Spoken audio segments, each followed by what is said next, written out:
What is cloud computing? Understanding the types of cloud computing resources can be time-consuming and costly. Enterprises need to buy physical servers and other infrastructure through procurement processes that can take months and support the architecture of cloud computing. The acquired systems require a physical space, typically a specialized room with sufficient power and cooling. After configuring and deploying the systems, enterprises need expert personnel to manage them.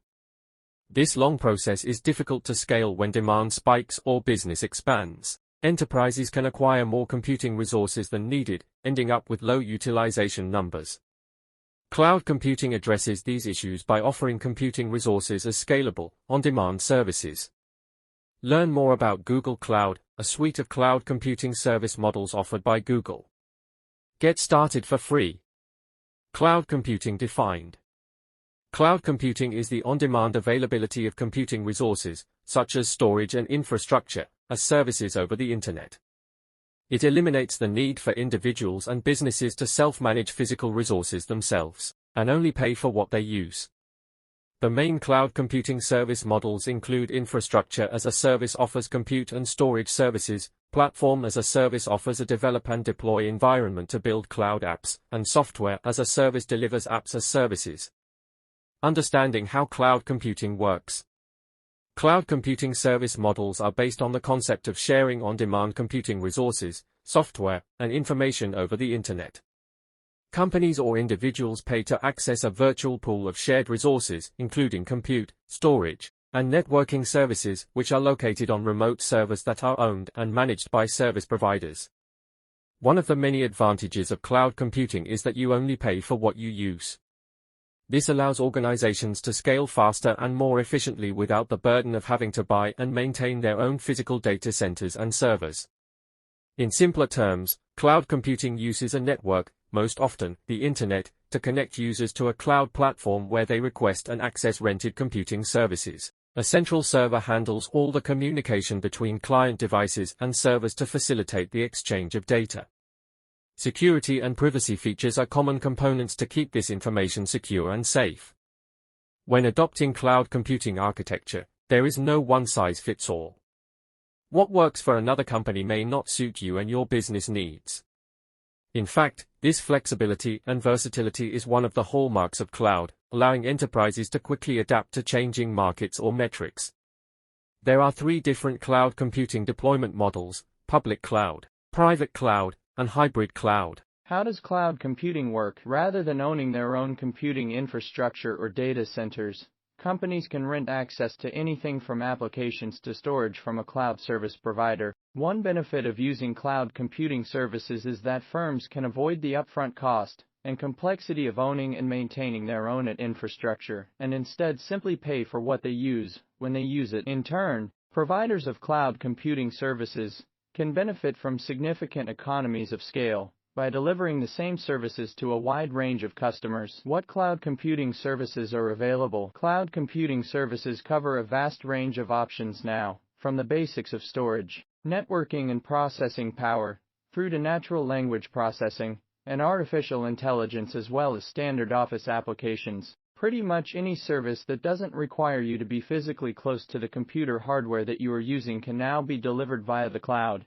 even quantum computing. What are examples of cloud computing? Cloud computing underpins a vast number of services. That includes consumer services like mail or the cloud backup of the photos on your smartphone, though to the services that allow large enterprises to host all their data and run all of their applications in the cloud. For example, Netflix relies on cloud computing services to run its video streaming service and its other business systems, too. Cloud computing is becoming the default option for many apps. Software vendors are increasingly offering their applications as services over the Internet rather than standalone products, as they try to switch to a subscription model. However, there are potential downsides to cloud computing, in that it can also introduce new costs and new risks for companies using it. Why is it called cloud computing? A fundamental concept behind cloud computing is that the location of the service, and many of the details such as the hardware or operating system on which it is running, are largely irrelevant to the user. It's with this in mind that the metaphor of the cloud was borrowed from old telecoms network schematics, in which the public telephone network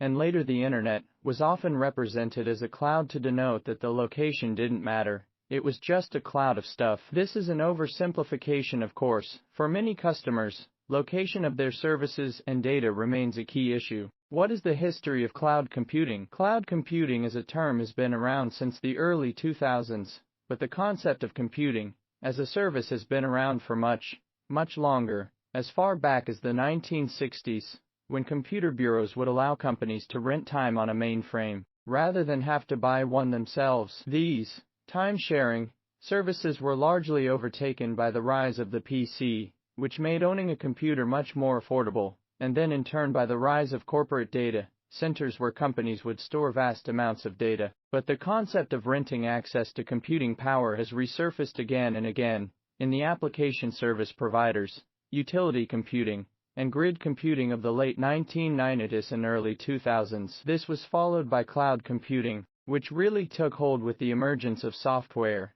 as a service and hyperscale cloud computing providers such as Amazon Web Services. How important is the cloud? Building the infrastructure to support cloud computing now accounts for a significant chunk of all its spending, while spending on traditional in-house it slides as computing workloads continue to move to the cloud, whether that is public cloud services offered by vendors or private clouds built by enterprises themselves. Indeed, it's increasingly clear that when it comes to enterprise computing platforms, like it or not, the cloud has won. Tech analyst Gartner predicts that as much as half of spending across application software, infrastructure software, business process services and system infrastructure markets will have shifted to the cloud by 2025, up from 41% in 2022. It estimates that almost two-thirds of spending on application software will be via cloud computing, up from 57.7% in 2022. What are the core elements of cloud computing?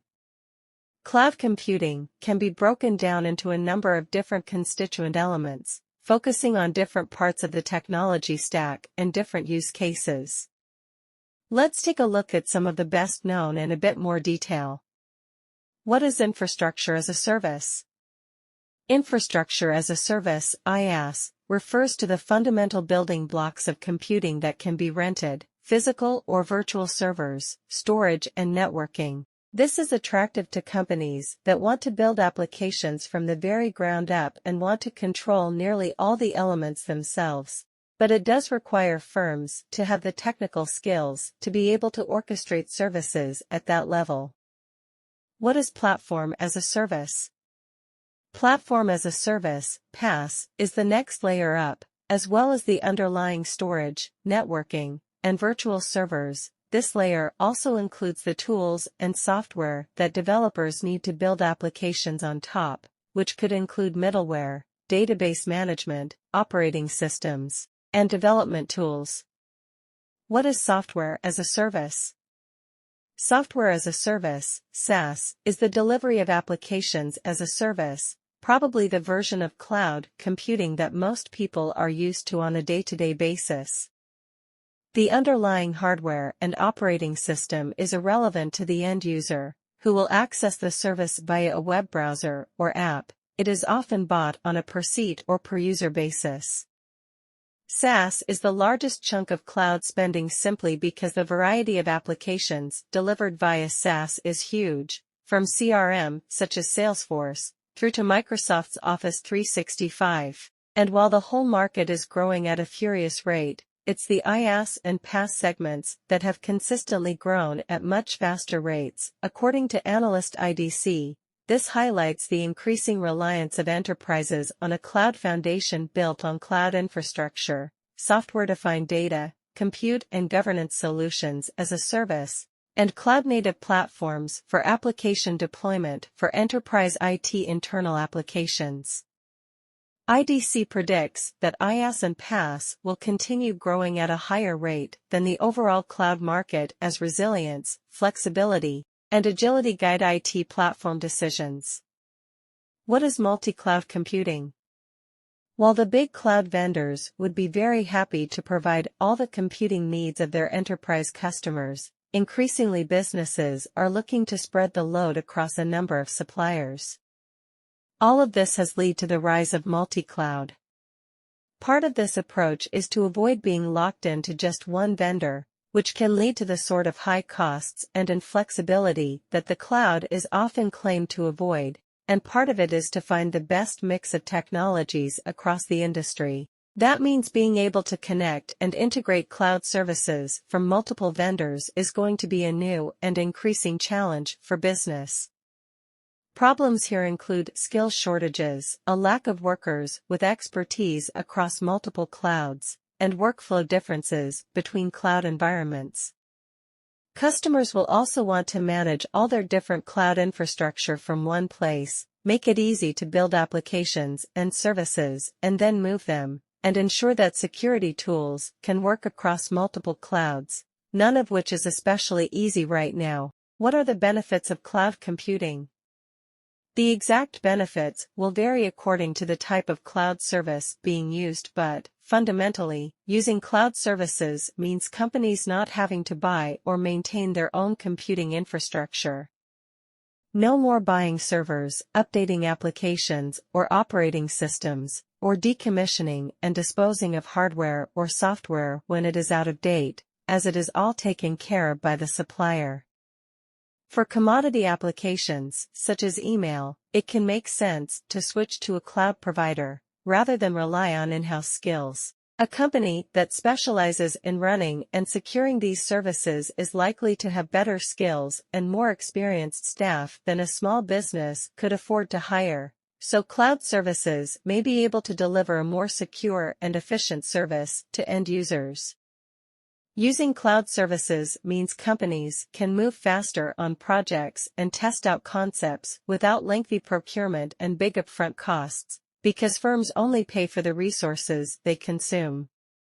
This concept of business agility is often mentioned by cloud advocates as a key benefit. The ability to spin up new services without the time and effort associated with traditional IT procurement should mean that it is easier to get going with new applications faster. And if a new application turns out to be wildly popular, the elastic nature of the cloud means it is easier to scale it up fast. For a company with an application that has big peaks in usage, such as one that is only used at a particular time of the week or year, it might make financial sense to have it hosted in the cloud, rather than have dedicated hardware and software laying idle for much of the time. Moving to a cloud-hosted application for services like email or CRM could remove a burden on internal IT staff, and if such applications don't generate much competitive advantage, there will be little other impact. Moving to a services model also moves spending from capital expenditure, CAPEX, to operational expenditure, OPEX, which may be useful for some companies. Business continuity is the ultimate killer application for cloud. It's official, supercomputing is now ho-hum, thanks, cloud. What are the advantages and disadvantages of cloud computing? Cloud computing is not necessarily cheaper than other forms of computing, just as renting is not always cheaper than buying in the long term.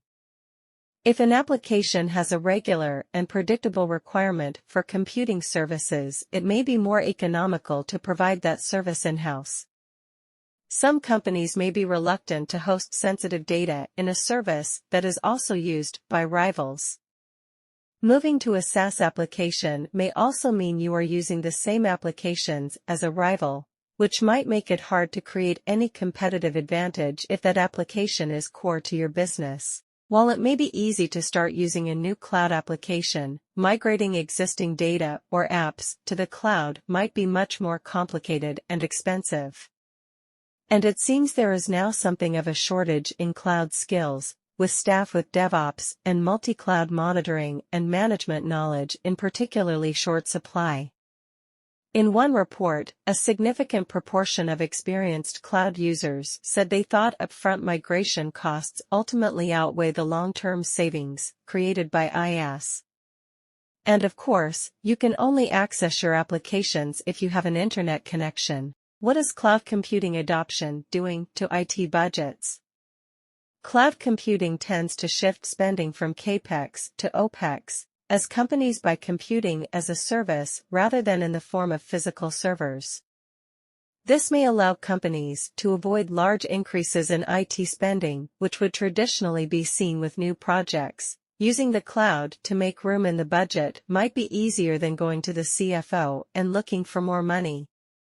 Of course, this doesn't mean that cloud computing is always or necessarily cheaper than keeping applications in-house. For applications with a predictable and stable demand for computing power, it might be cheaper, from a processing power point of view at least, to keep them in-house.